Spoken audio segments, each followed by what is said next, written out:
Eduardo Galeano traz uma crítica marxista da história brasileira sobre a colonização do Nordeste. Ele escreve o livro As Veias Abertas da América Latina na década de 60 e 70, onde boa parte da América do Sul, a exemplo de Brasil, Uruguai, Argentina e Chile, está sob ditaduras militares. Cada um desses países com seus respectivos exércitos no controle, cortando qualquer pensamento de esquerda. O autor, enquanto uruguaio, escreveu um livro mostrando que esse modelo autoritário já vinha há muito tempo sendo desenvolvido por toda a América, desde a colonização ibérica por Portugal e Espanha, e depois, muito embora não diretamente, pelas grandes potências, como Estados Unidos e Inglaterra, no ramo da influência econômica. Quando tratou da questão do Nordeste brasileiro, explicitou que na época, e ainda hoje, existe uma pobreza que se forma estruturalmente no Nordeste desde a colonização.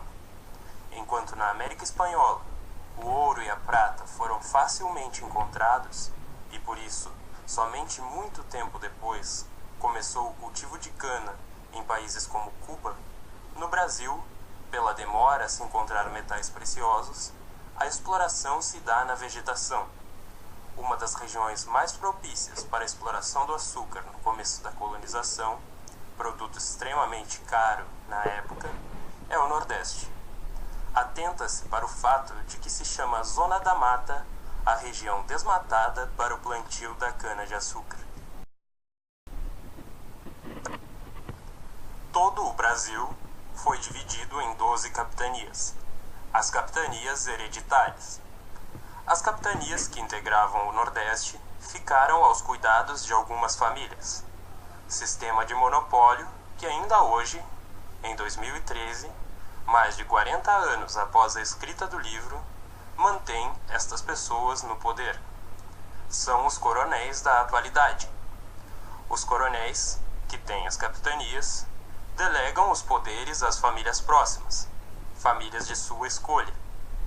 Desde o período holandês no Nordeste, famílias assim controlam a economia e a agricultura. São os grandes plantadores de cana, os que a convertem em açúcar, convertem em álcool. Essas famílias são as donas das redes de comunicações, como a família Sarney, entre outras.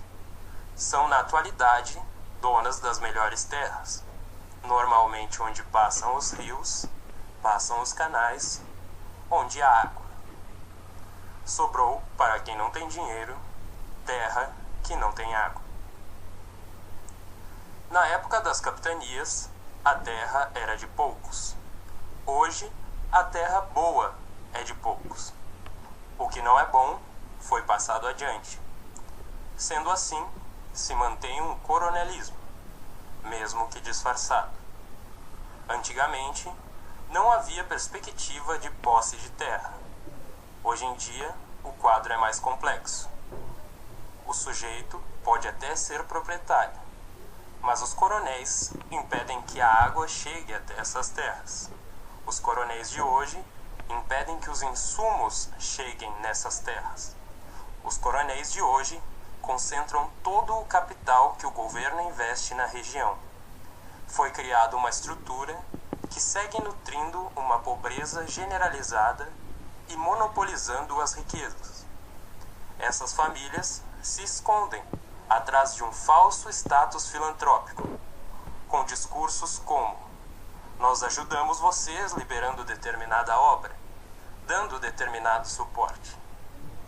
Dificilmente vai se ver no campo, naquela região, uma revolta forte, pois se acredita que essas pessoas estão ajudando a população. Durante o período em que a Holanda dominou a região do Nordeste, embora as terras e os produtores fossem portugueses, ainda assim o açúcar era terceirizado. Portugal, sendo um país pequeno, não tinha contingente suficiente para administrar a colônia e o açúcar. Companhias holandesas tinham concessão do governo português.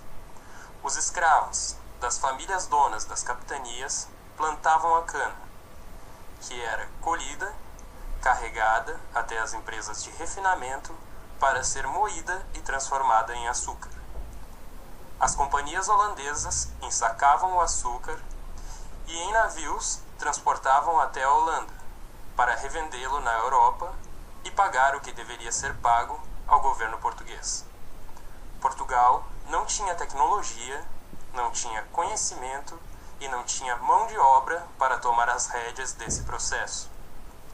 A questão de uma multinacional estar operando em território brasileiro tem mais de 500 anos. Uma empresa de fora, explorando brasileiros, não é uma ideia nova. Famílias utilizavam escravos, mão de obra extremamente barata, repassando matéria bruta para a multinacional, que a transformava em produto e lucrava muito mais. A pintura, a dança, a música, o jeito de falar, o jeito de pensar. Tudo isso pode ser englobado em cultura. O tipo de música típica do Nordeste é fruto das camadas populares. As camadas abastadas não têm grande manifestação nessa arte. Atualmente, essas músicas chegam a todo o Brasil através do forró. E temos também outros exemplos como Chico Science e a Nação Zumbi, com o maracatu em diferentes ritmos musicais. Esses ritmos são ligados à população mais pobre. Em compensação, as chamadas artes mais valorizadas, como quadros e pinturas, estão ligadas às famílias ricas. Durante o período holandês, muito da pintura e da arquitetura nordestina foi desenvolvido. É visível um processo de massificação através da televisão e das rádios. Somente alguns grupos de comunicação conseguem espalhar seu sinal de ponta a ponta no Brasil.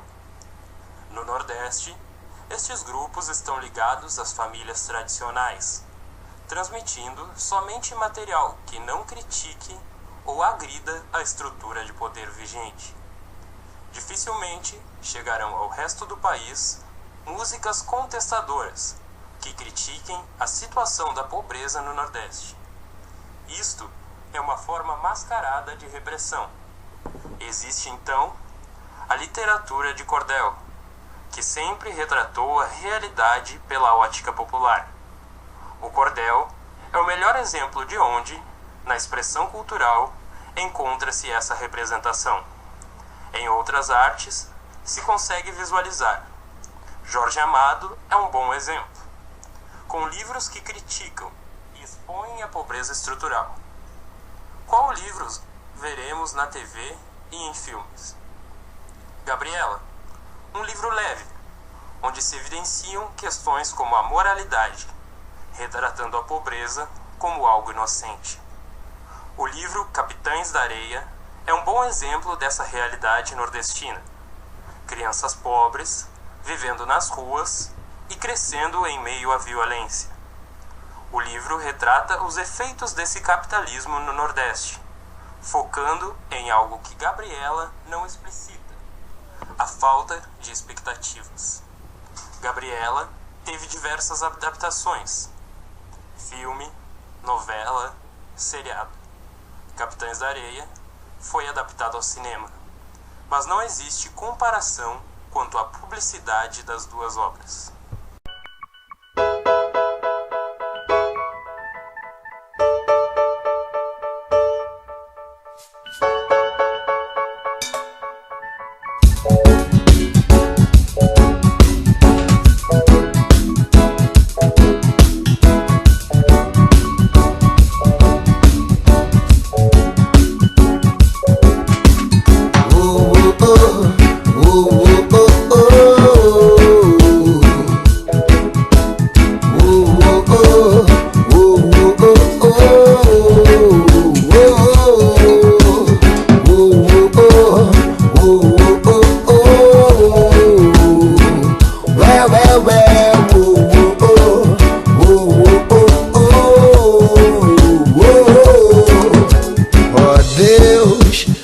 tirou esse pobre coitado, que de joelhos rezou um bocado, pedindo pra chuva cair, cair sem parar.